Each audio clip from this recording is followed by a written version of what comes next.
Hello, it's Loren. I'm here live at Tanglewood on another beautiful Friday morning.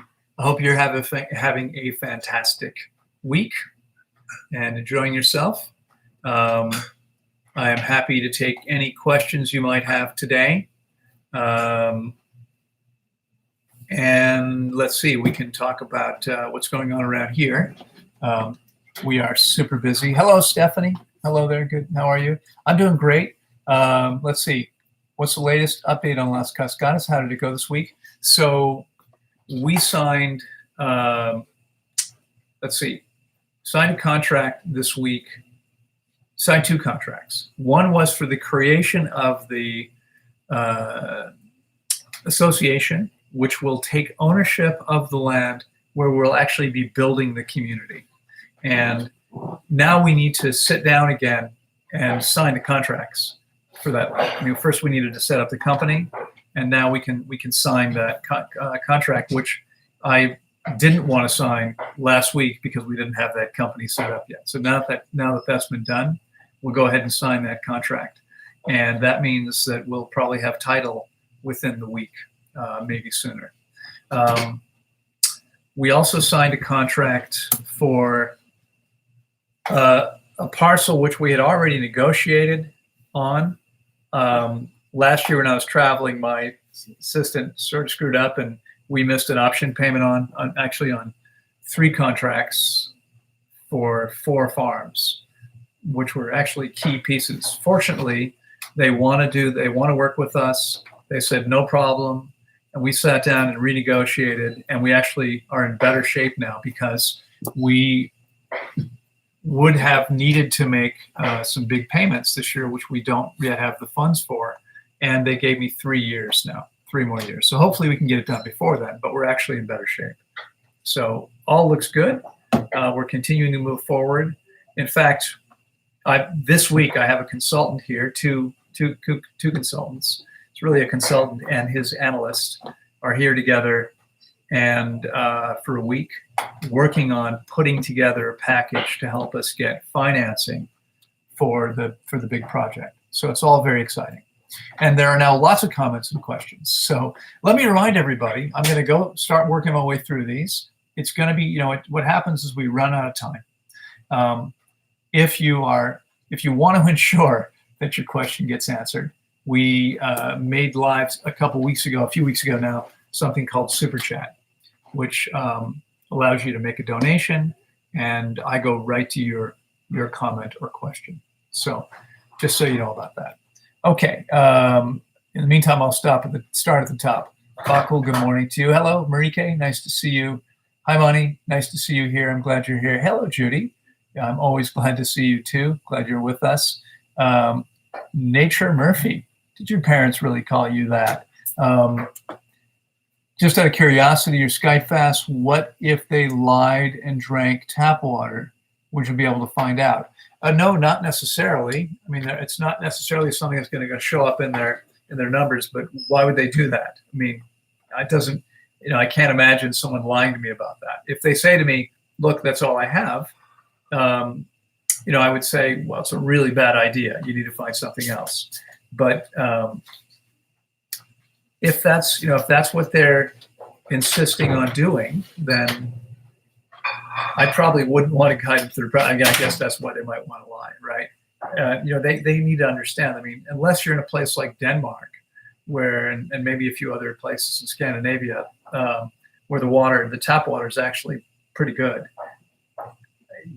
Or here, I mean, our tap water is spring water, so you could drink the tap water here, but you wouldn't want to drink the tap water in the States or in most of Europe because it would definitely contain all kinds of nasty stuff. That would be a bad idea. All right, let's see. Laura says, hello, could you talk a bit about lipedema? So many women have this. Yeah, I can talk a little bit about lipedema. Lipedema, if you're not familiar with it, it's when the body holds a particular kind of fat which is persistent. It's hard to get rid of. And fasting will help. I mean, it's still going to be it's not like it's going to fall right off because there's a reason that no one knows exactly what's going on, why it is that the body holds this persistent fat. But fasting does change the underlying conditions. And so as the body loses fat, it will give up some of this, it will let go of some of this lipedema fat as well. And in fact, right now, I'm actually working with someone who today is day 21 of a 30, or day 20 or 21 of a 30-day fast, I forget. And it's coming down. It's getting better. It may or may not be all gone by the time she completes 30 days. But her body, having corrected the underlying issue, should continue to lose that excess fat as she continues to make excellent choices. And so my guess is, even if it's not all gone, by the time we finish working together in 3 more weeks, roughly 3 more weeks, she'll probably continue to see improvements over the next 6 or 8 weeks after that and beyond. I mean, those improvements will be fairly significant for the 6 weeks or so that follow the feeding process. But even after that, it's going to be pretty powerful. It's going to happen pretty powerfully. So, all right, let's see. Azad says, I'm interested in fasting with you over Skype. What's the best way to set this up? Well, the best way would be to go to tanglewoodwellnesscenter.com, go to click on the tab on the top left. I think it's the first or the second one. On the top right, excuse me. I mean, they're across the top. You've got a bunch of tabs. They start sort of from the left and come over to about to the middle. I think the second one from the left says fasting. And when you mouse over it, you'll see a drop-down menu. And one of the pieces there is Skype fasting. And click on that. There's all the information. You can actually reserve your fast there. Now, we don't reserve time online, but what you can do is you can pay for your fast. I mean, if you want to, first you can submit your registration form and tell me when you want to start, and I can tell you what's available. Because often I'm booked in advance. Right now, I actually have an opening, so I can start with you right away, or we can schedule this for later out. You need to pay in full. As soon as you do that, we then book our first pre-fast call to talk about the process and how to prepare for it. So the sooner we do that, the better. And then we talk about exactly what needs to happen and what you need. You're going to need a little bit of equipment. We'll discuss all of that in that pre-fast call, so that you're ready to start on the day that we start you on.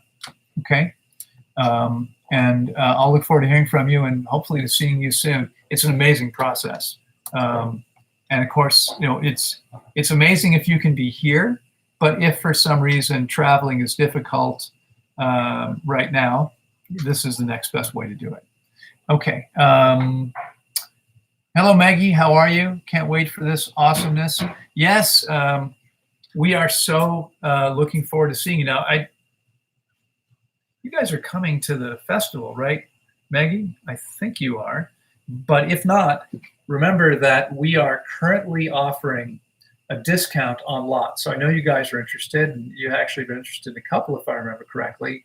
We're offering a discount for immediate action because we're in a position where we really need to raise some funds to move things forward. And I hope you guys are going to be here for the festival. If not, I hope you can get here. Maybe it's, you can still arrange it. And I apologize. I have a lot of things I'm juggling, so I don't recall whether in the end you guys registered or not. But I hope you can come, because we're going to get a chance to explore some of the terrain together, both literally and figuratively. We're going to spend some time over there. We're going to hike down to the waterfalls. We're going to hike to the top of the waterfall.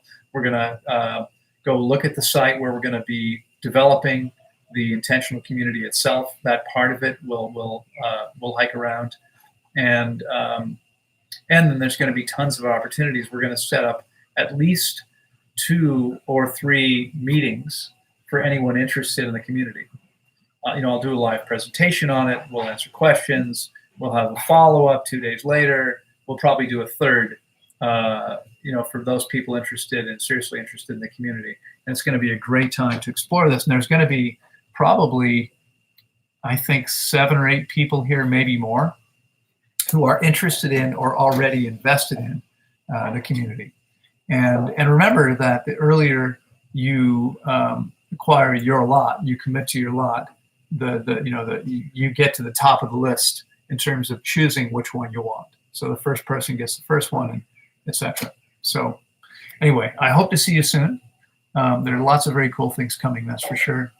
Hello, Sonny. Good morning to you. How are you doing? The sheriff is here. Thoughts on sunbathing and the health benefits. I get into a winter depression, but unsure about tanning booths. Tanning booths, while the technology may have changed since I last researched it, what's clear is that, at least for the first, probably 40 or 50 years, 40 years now anyway, it's probably about 50 years old, the technology, maybe a little older. I don't remember when they first came into being, but they were actually quite harmful. Higher rates of cancer in people who use tanning booths. So I would avoid those. Sunbathing is amazing. The key is to not burn yourself. And you're hearing this from someone who has experience doing that. This is sun damage from repeated overexposure. And honestly, call me an idiot, but it still happens because one of my favorite things to do is body surf. And I guess the one thing I can do, I keep forgetting while I'm in a place where I could probably make this happen, is to get a bathing cap. I've never worn one. I don't know if I really want to. Like, I hate having things on my head. I don't even like wearing baseball caps, which I now wear everywhere when I'm outside, to protect my forehead and the top of my head, which isn't as well protected as it once was. I don't like wearing anything, and I really don't want something that's tight. But I could wear something that would protect my forehead from the sun, because when I'm body surfing, I'm gonna get too much sun. If it's when we're open, I don't get to the beach. I get there once a week when I can, and it's late in the afternoon, and the sun's not so intense. I'm only there, I'm only in the sun for about an hour. When we're closed, we'll do a staff trip, and I'll take the whole staff and their families.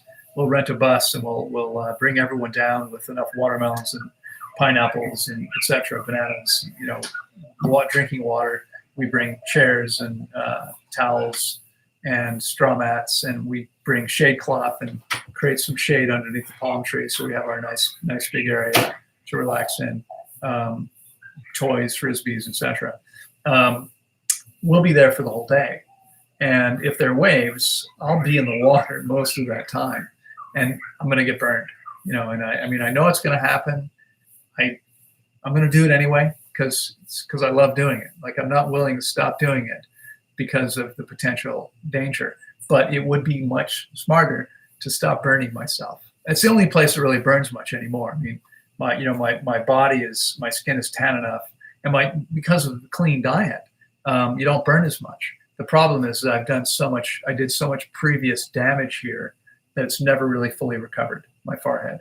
The skin is just not the same as everywhere else. Here my skin is soft and supple. Here it's a little bit dry and just burns easily. And that's from repeated exposure.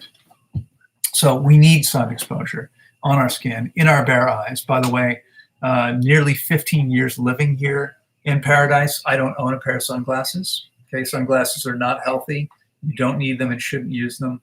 We're tropical animals meant to run around in the sun naked. Not all the time, obviously, but we're going to get plenty of sun in our eyes. We actually need those photons, those light rays, to enter the eyes, because when they do, they're converted to electrical impulses, which help the autonomic nervous system function properly.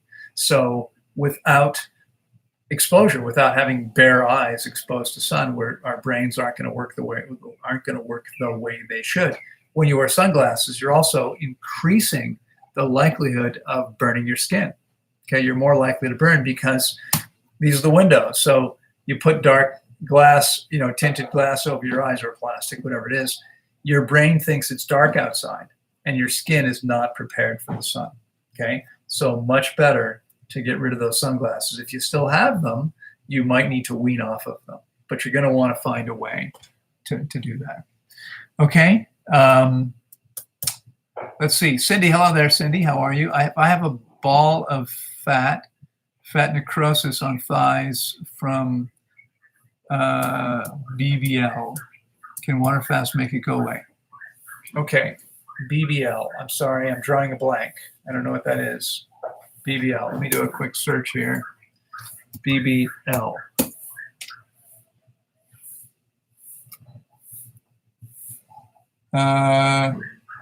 Nope, that didn't help. It's probably not the British Basketball League or the Bangkok Bank. Let me try one more thing. Okay, here we go. In a BBL. Yeah, I'm still not remembering.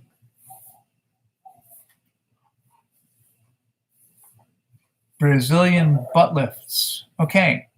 I don't really know much about this. Fat transfer removes fat from unwanted areas and transfer to a new, more desirable location. Technique is widely used in a Brazilian butt lift, facial rejuvenation, and scar treatment for repressed or sunken in scars.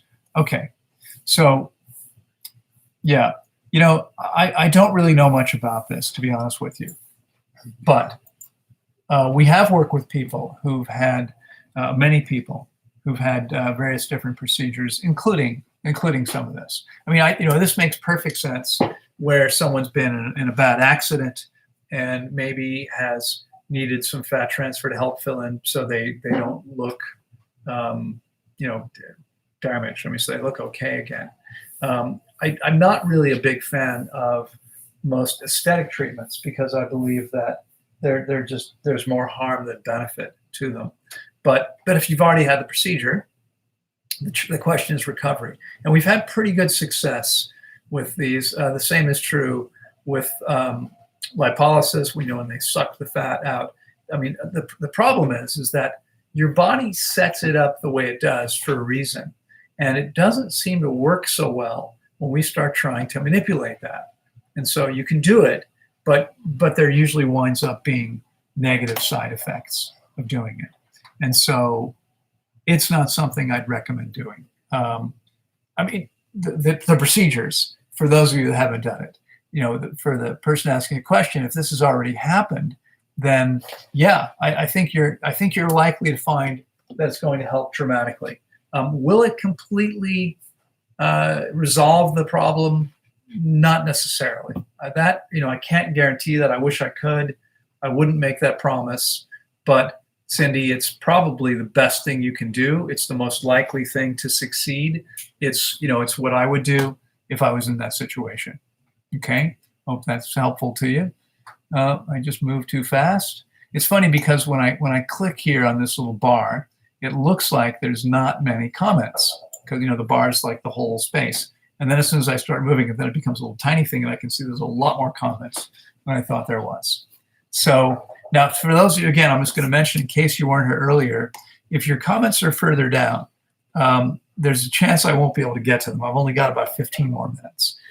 And so if you want to ensure your question gets answered, you always have the super chat, which should show up here. You can click, you can make a donation, whatever you want to, and I'll attend to you right away.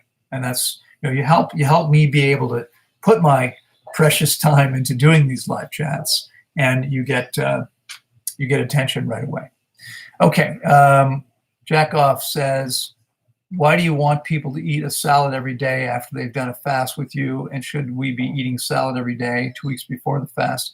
I encourage people to eat a salad every day after they fast with me because I find that most people benefit from doing that.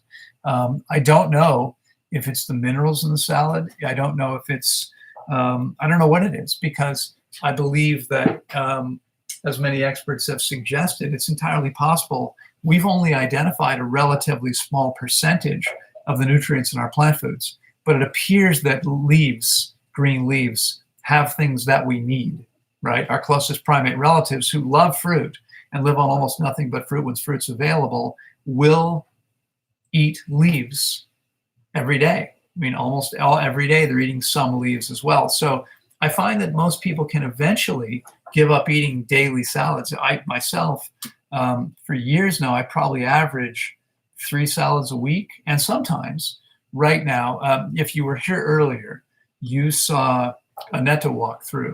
Annetta is a volunteer who's helping with various projects. And one of the things she's been doing, because I've been so busy, we've been in meetings all week now for about a week. I've been busy every single day until late. And so I have 7 o'clock meditation I leave. Sometimes I'm not done until 6:15, 6:20. So she's been making a salad for me, doing most of the work. By the time I get there, there's not much left to do except eat it, which is good because that's all the time I have. And so, I've said to her, if you're making yourself a salad and I'm not in the kitchen at 6 o'clock, please make one for me too. I can eat a salad every single day. I love it. Fresh lettuce, fresh tomatoes, fresh cucumbers, everything fresh, high quality, mostly organic. We're trying to buy 100%, but it's still been difficult to source here. Of course, increasingly, we're getting closer and closer. We're still probably several years away, but we're moving towards meeting all of our own needs here, growing all of our own food. We're harvesting more all the time. In fact, since we spoke last, I have some very exciting news. We have our first jackfruit on the tree, on one of the trees. We've planted quite a few jackfruit trees, and we have about 500 more ready to be planted. Hopefully in May. I doubt it's going to be today. It's probably now going to be next week. All the documentation was finally turned in early this week. So we're now ready to acquire the 11 hectares, 27 acres right next door to this property. And that's about 60 or 70% pasture, which means to me, I'm not interested in pasture. What that means is lots of fruit trees. We'll be taking out all that grass and putting in tons of fruit trees, a space for 6,000+ fruit trees.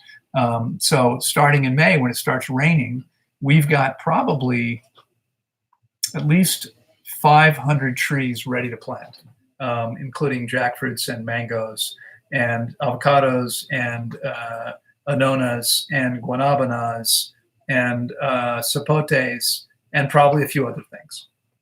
And so as soon as it starts raining, we'll start getting trees in the ground, and that's super exciting. But we have our first jackfruit on the tree. We just picked our first cacao fruit. Some of you may not have known, cacao is where chocolate comes from, but chocolate comes from the seed. And this is one of the reasons that, it's not surprising chocolate's actually toxic to us. It contains toxic chemicals because most fruit seeds are toxic, right? Most fruit seeds are toxic because I see there's a kitty on my bed. What you doing in there, princess? Attacking something under the pillow. They're at an amazing stage, right? When they first got here, they were afraid of everything. Now they're super playful. And so it's a little crazy having them around. We're down to 3, by the way. We've given away another one. So we're probably letting go of one more, and we're going to keep 2. But anyway, we've harvested our first cacao.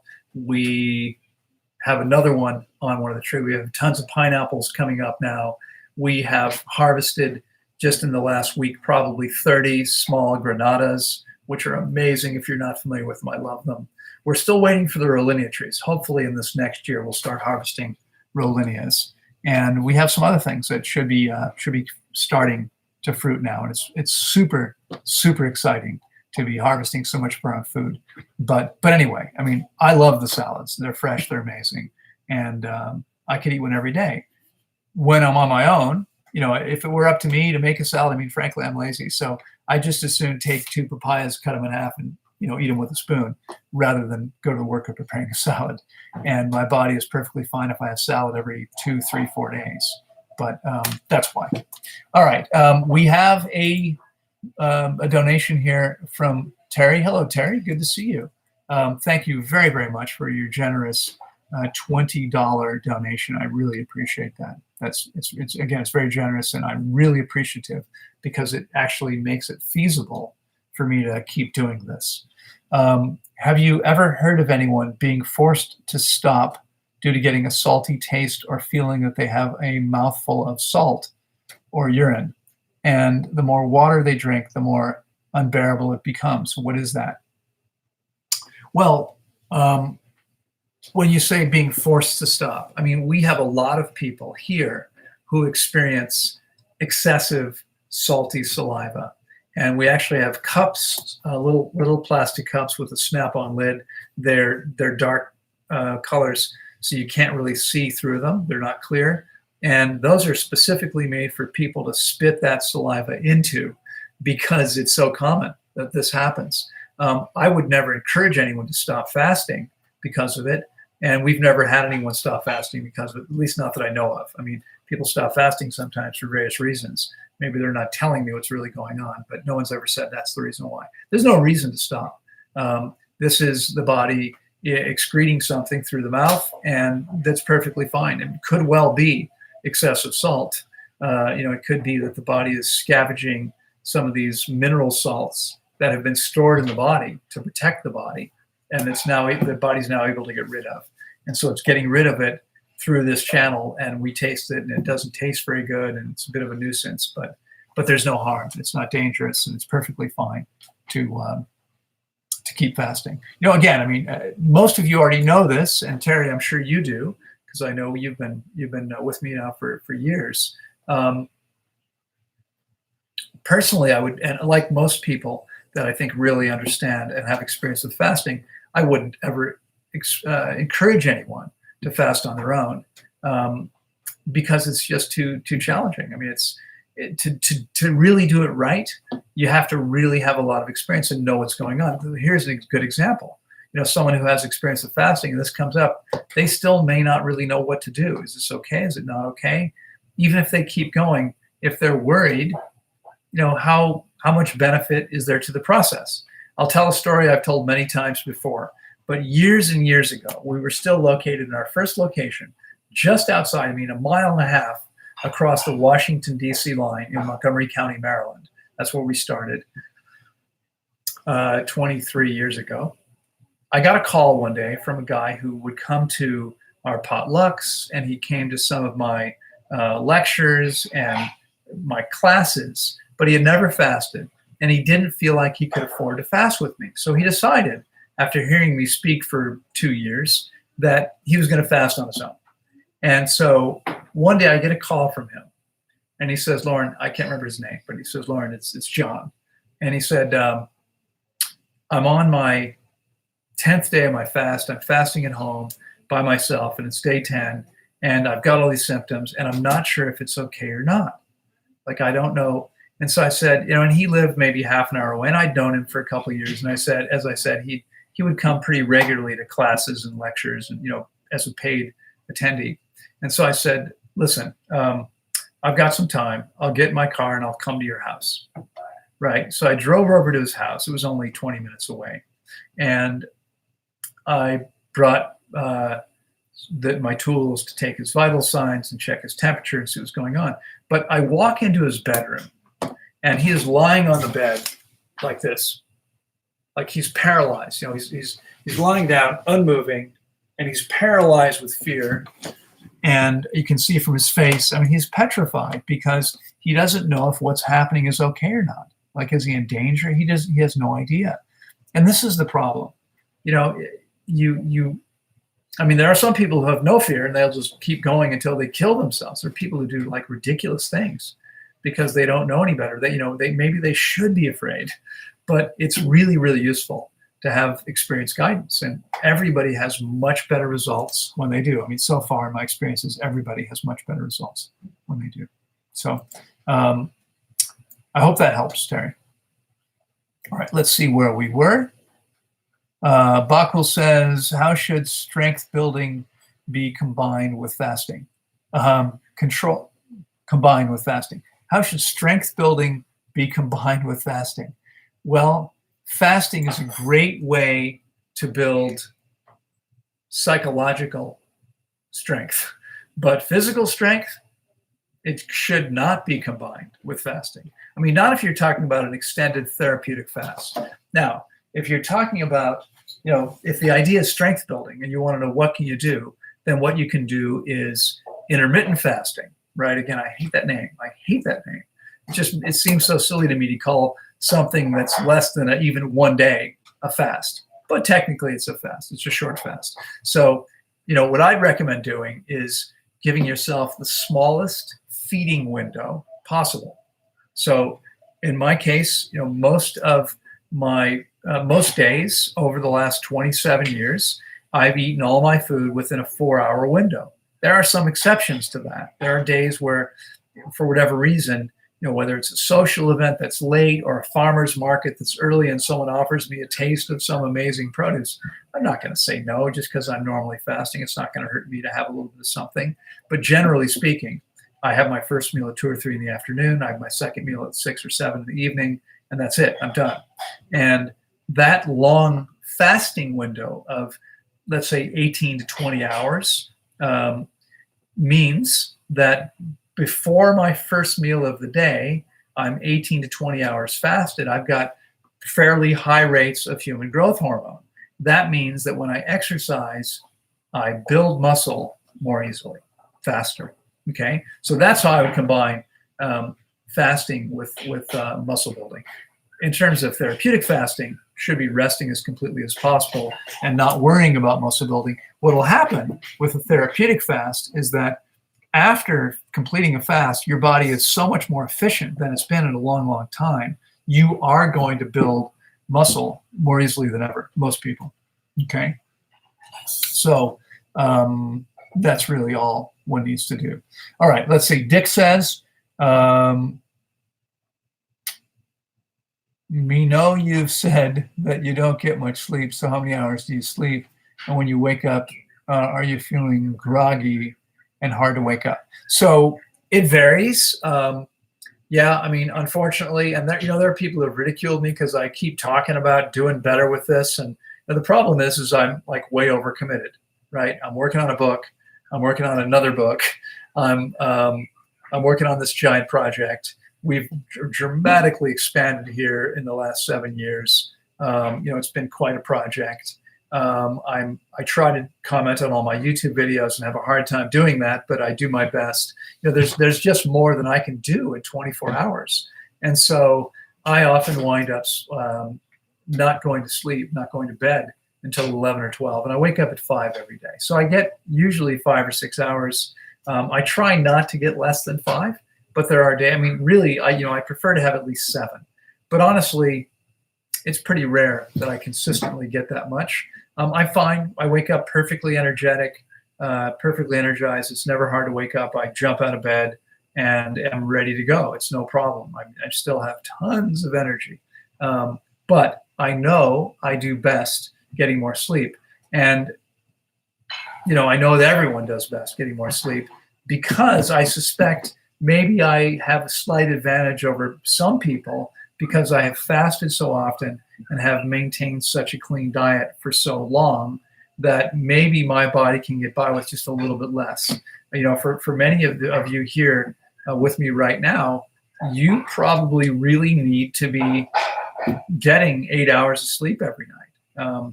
And you're probably never going to come close to feeling and functioning as well as you can if you don't do that. So that would be my recommendation. Stephanie says, sounds great. Thanks for the update. You're very welcome. Hopefully things will continue to happen.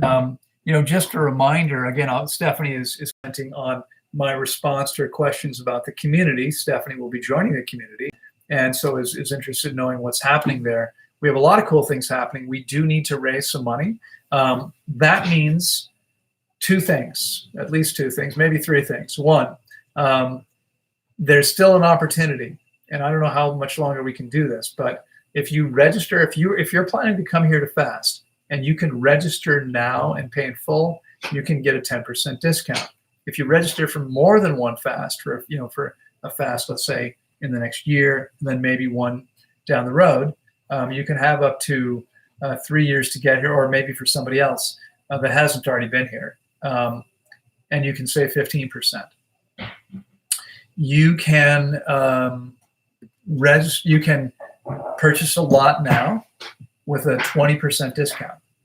So instead of paying $50,000, and by the way, I mean, lot holders, the community itself, the Green Condominium Association, will actually be a minority partner in the commercial end of the project. And that means that the community will eventually wind up earning money. And I mean, that means that the community will have money to improve the community and plant trees and do all kinds of things. And eventually you might, even as a community member, get a check. You might wind up living for free at some point.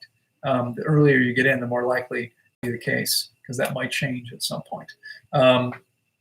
And there's an opportunity, if you're here today or know somebody who's in a position, if you're here today and you have money to invest and you'd like to invest in something you believe in, what we're attempting to do is to create a multi-thousand hectare, let's call it at least a 2,000 hectare nature preserve. That's 5,000 acres roughly, nature preserve.